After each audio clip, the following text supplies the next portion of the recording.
From the morning reading, buyers bounced the SPX following balance at support on Thursday. 6 of 9 sectors moved higher on Friday. XLB, XLK, and XLY were the strongest sectors, while XLU was the weakest sector. Oil futures rose a nickel to close at 44.56. For the week ended May 6, XLP was up almost 2%, XLU was up almost 1%, followed by XLK up about 1/4%. Lagging sectors to the most severe degree were XLE at over a 3% drop, materials at a 2% drop, and industrials at about a 1% drop. Year to date, lagging sectors are XLK down over 1%, XLF financials down about 3%, and XLV healthcare down almost 4%. Leading sectors, utilities up almost 13%, XLE and a big rebound up over 8%, and XLB up over 6%. Breadth strengthened as advancers led 1951 to 1071 on the New York Stock Exchange and 1403 to 1164 on the NASDAQ. Hello, this is Stephen Harris, the head trader from Falcon Global, where we model best practices for investors, traders, and day traders from entry to exit every trading day. In this daily video, I provide my opinion and insights of current market trends, market timing, volatility, and hedge risk levels for the upcoming day for the key U.S. financial markets. It is 6:22 a.m. Central Time, and I'm recording this in preparation for the market day of May the 9th, 2016. Remember that on YouTube, you can have a free subscription to the channel and be alerted to new content being published. Give the video a few minutes after being published for the video to be available in high definition. Click on the setting button to choose the high definition playback level. In the same area, you can also control the speed of the playback. I routinely find that I can fully understand videos at about 1.5x the recorded speed. Do also note full disclaimers are at the end of the video, but be aware that this is for educational purposes only, and only you are responsible for the investing or trading decisions that you make. So let's go ahead and dive into the morning report. And indeed, action was slightly positive, nothing to get terribly excited about at the time of this cut.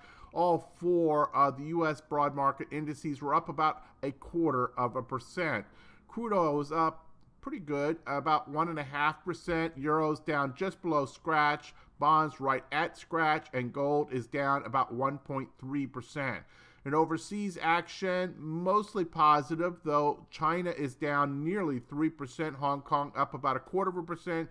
Japan up about 2/3%. And Germany up nearly 2%, United Kingdom up about 0.5%. In terms of macroeconomic reports for today in the United States, there are no significant reports. Looking forward to tomorrow, we do have FOMC member Dudley speaking and the JOLTS job openings report. So relatively light here at the beginning of the week. In terms of current volatility conditions, we have been slightly increasing. You see the 5-day average true range versus the 10-day. We are still increasing, though it's been chopping back and forth a good bit in this last trading week. In terms of short-term VIX, this is actually down to about a 13.38. Skew is benign. IV percentile still remains extremely low, with the S&P at 11, the Russell at a 10, the NASDAQ at a 16, and the Dow at a 10. Note that no standard deviation moves were put in on a close-to-close basis on any of the four broad market indices, and that's actually been true for 3 days in a row now, 3 trading sessions in a row. After having a cluster out of, say, 4 trading sessions where you had standard deviation moves going back and forth, 3 of those 4 sessions, we now have had something of a lull. In terms of the charts, let's go ahead and go to the S&P and just kind of set it up. If you've not been following every single day, of course, we've been looking at this significant area of resistance, and we just pegged it right to the nose with the recent action and then turned down. This last couple trading weeks have been all falling off from that area of resistance. We've been setting in a series of lower lows and lower highs, and our short-term trend is pretty clear in that it is bearish. Obviously, however, prior to going into that short-term trend, we had a very, very strong intermediate-term trend that was bullish. Well, so as we set this up, what are we to make of this action right here? So we come down here, we break the diagonal and the horizontal support. We move into market phase 5.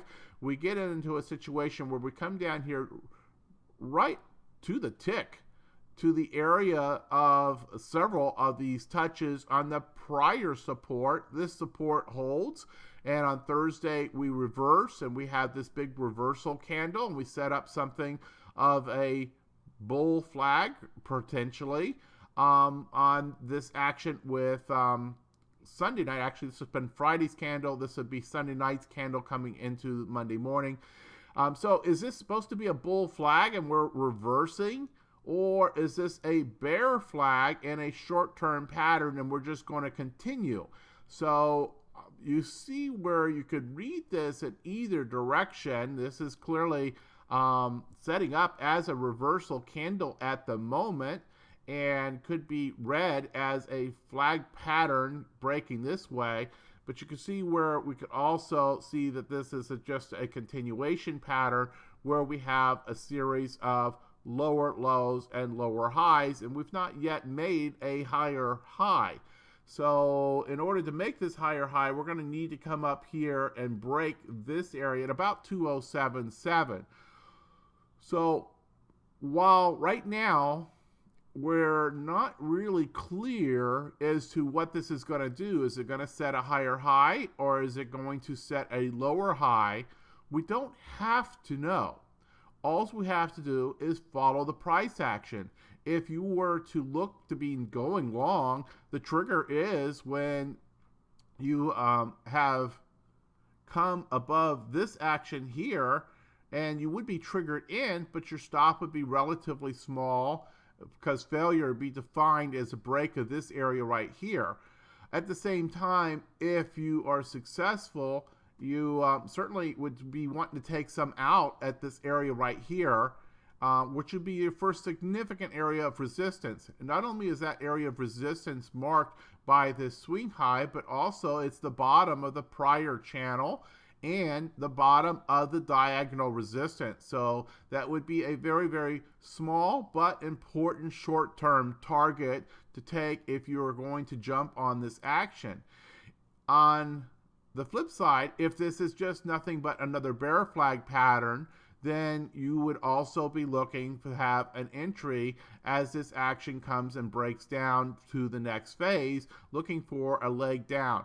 Now that one would be very, very complicated, and this is part of where I'm going with all this. So there's not a huge opportunity here, and if you get a trigger going to the short side, you also don't have very much of an opportunity before you come into significant area of support. So this is getting really, really compressed in this area, and this could play out for another number of days, perhaps even a week or so. But at some point, we're likely going to really set up for a large move.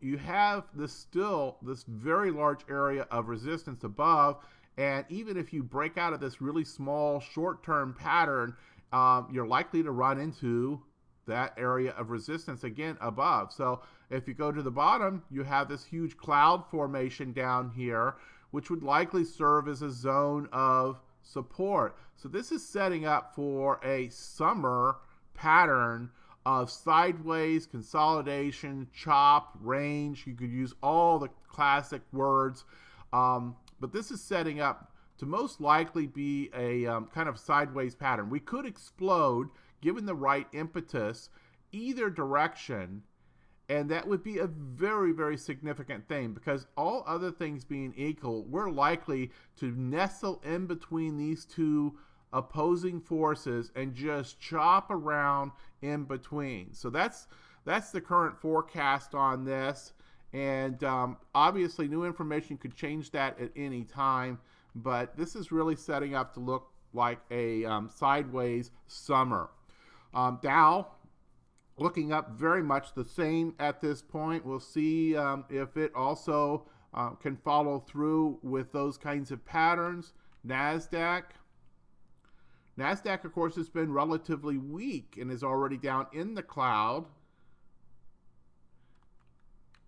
Russell also has broken through the channel of late, but seems to be on something of a reversal pattern at this time. So these are very, very challenging market conditions to be setting up new trades, especially if you're one of those that likes to set up bullish swing trades.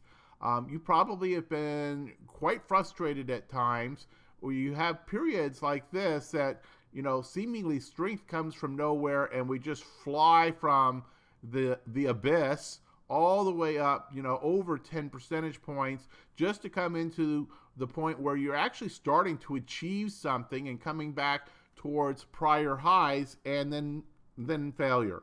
So in fact, I noticed last week there was this point where we were essentially the same place we were a year before. And if you look at this action here and then you back up a year, I mean, we have had a range of some 18% from top to bottom, and yet we're right back to where we were a year ago. So if you're a buy and hold, you've really not achieved anything in the last 12 months. If you're an active trader, obviously there's always opportunities, but the patterns have been largely wide-ranging sideways, and if you've got too bullish, you probably didn't get paid. If you got too bearish, you also probably struggle to get paid. So it's requiring really nimble action and paying attention to the market posture on a day-to-day basis to be able to work this in the most smart and appropriate way. But bottom line, it is a very challenging market. I've been listening to a number of other traders of late and some of their results, and many very gifted traders have not had a great recent set of months. And I think that could be fair to say as a consensus. So that's the nature of sideways and choppy markets. It's not that their skills are not there. The skills are there, but you have to adapt to the conditions, and the conditions continue to be this sideways chop. So enough on that. Let's go ahead and go look at volatility. And again, volatility is really not helping us and telling us anything. It's pretty much been in a sideways pattern now for weeks. In terms of the VIX, look at that. I mean, it really does look like it's almost settling into the typical summer pattern of summer doldrums, low volume. In fact, if you looked at the volume several days last week, it was dismal. And so we're having kind of low volume, really poor follow through on action. And that's where you get this chop that just kind of goes back and forth, never really achieves anything. Let's see if the bonds are giving us any indication. You know, they seem to be kind of breaking out. They broke out of the cloud. It was perhaps one of the clearer chart signals, but obviously as it came in towards the former swing highs, we also ran into resistance, and as the market was running into support, bonds were running into resistance, and it seems to have rolled over, though we're waiting for confirmation of that reversal candle on the bonds. If that is a reversal candle and this day does end up falling away from there, then we're going to have, again, another lower low from here to here to here to here. And that's up against essentially a double bottom. So we continue to watch this triangle pattern. In fact, give me just a second here. Let's go ahead and draw this so we continue to watch. We could draw it here, and this is where trend lines come in. Some people would ignore that big blow off wick, and let's see here.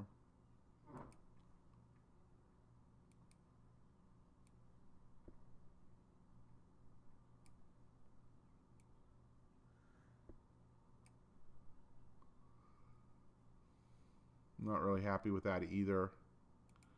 But we'll give this as an area of diagonal resistance versus a horizontal support line.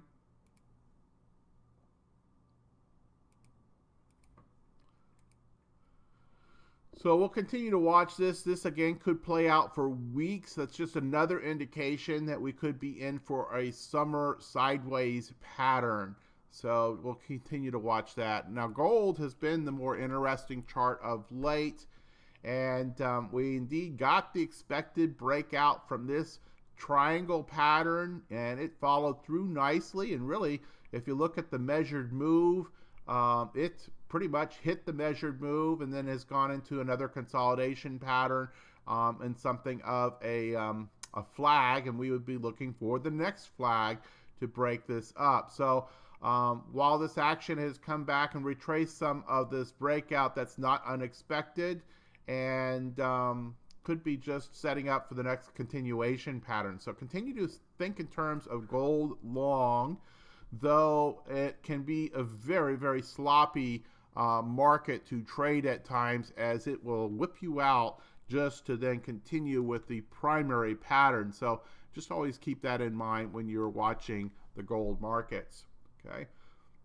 So some very interesting chart patterns going on right now. Perhaps not the kind of news that you're wanting, because if we do indeed go into a summer of sideways patterns, that can be challenging to follow through on many of your strategies.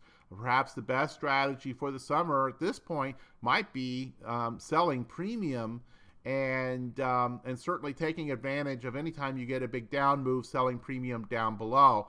At the same time you say that, obviously conditions could change and we could break down. We still seem to have this larger, more macro picture of a rounding top, and that would then challenge those patterns. In terms of the daily guide, we are still in intermediate term phase 5, the end short term, the break of diagonal support. We actually broke diagonal and horizontal support to come into phase 5. We are watching to see if we get a higher high, and that might, reset this, but right now the most recent news is that we are in phase 5. In terms of the three mechanical signals we have from IBD, uptrend under pressure, accumulation distribution score has deteriorated again, S&P to a C-, NASDAQ to a D-. GMI index is still at a sell signal, which has been in place since May the 4th, and it's at a 2 out of 6. Decision point scoreboard, our third mechanical signal, is flat out very poor on the short term across all signals now, but this is against a very mixed stack, with the intermediate term still being bullish and the long term being absolutely mixed. So really, really messy kind of consensus coming along. You have to say market in transition with a bias to the bearish side. In terms of position sizing opinion, no changes here. Still at 50% for the portfolio model, and for the active trader model based on volatility at 75%. Intermediate term market posture, all four markets are very, very bearish, with S&P, the most important index, and the Dow at strongly bearish, NASDAQ severely bearish, and Russell at bearish. In terms of the strength of the trend, we are currently overall a strong bull trend. However, it's starting to roll over. So that by itself, anything over 80 is considered strong bull trend. You can see it can persist for prolonged periods of time. So that's one of those bullish signs that have been coming in from the indicators. And yet at the same time, we did not set a new all-time high. We still have yet to do that. It's now been over a year since we had a new high. Some people have argued that we've become the second longest bull market in modern financial history. But in order for that to actually be true, you have to set a new high. So it is the second largest bull market with an asterisk. And that asterisk is that we must set a new high. We have to take out those May 2015 highs in order for this to have not ended the bull market over a year ago, and we've just very, very slowly coming into the early parts of the bear market. So we'll wait to see, obviously, in the weeks and months to come as to where that goes. But we are kind of in these crossroads where some signals are telling us, even strong bulls, and then other signals are telling us very much the opposite. Hedge warning status in the midst of all this mess is at level 1+. Caution with an increasing number of warnings firing. In terms of our special strategy opinions, option income strategies, cover calls, and put selling, very, very defensive at this point about initiation of new positions. As we talked about a few moments ago, perhaps the best is option income strategies. The VIX is still inside the acceptable window, even for novice traders. However, you're dealing with these multiple warnings, so position sizing is going to be important, and then your strategy selection also important to be able to be prepared for the potential for larger than normal delta and vega moves. In terms of cover call strategies and put selling, both of these currently are not really conducive for initiation of new positions. Just manage the existing positions that you're in. I forgot to change it here, but actually this should now be a 1-to-1 ratio of low beta and high beta, and a 1-to-1 ratio of in the money, out of the money. So a degradation, as it were, going into a bit more conservative kind of management of initiate a 1-to-1 ratio of management and defensiveness of existing positions that you're rolling, and calling for not initiating any new bullish positions, whether short-term or intermediate term. That's the current opinion. In terms of special opinion, special indicators, I should say, we continue to see a fair amount of red down here. Volatility ratio warnings in the reversal zone, awaiting another firing signal again. Distribution day count getting quite high on the NASDAQ with a 9 and the S&P at a 6. Current 10-day expected move right on 40, which is right on our warning stage for the SPX. You also see the key intermarket risk aversion indicators. All 5 are flagging as risk off. Sentiment is in the extreme zone for stocks in short and medium term, bonds and gold. So continue to watch for reversal signs there. Fear and greed index continues to ebb down into this more neutral area. And I think one more thing we'll share for today, and that'll be this right here. Look at this. All these patterns. I mean, this is actually quite a long list of ETFs or sectors that have been up in this upper right-hand corner, but they're all kind of dragging down. They're tailing off. They're not climbing and gathering momentum and energy, with the exception of IYR. And IYR is generally thought to be a very defensive area. That's real estate. That's the REITs. Most of the time people go after this for the dividend. And, so that's a very kind of conservative play. So kind of keep that in mind. So I think that's probably enough for today. Let's go ahead and wrap up. And we're up over 20 minutes, so I'm going to just scroll. We often on Monday mornings have a little bit longer because of all the information that comes in over the weekend. If you see something of interest, just hit the hyperlink, and you can hit the pause, hit the hyperlink, go to additional information about that offering.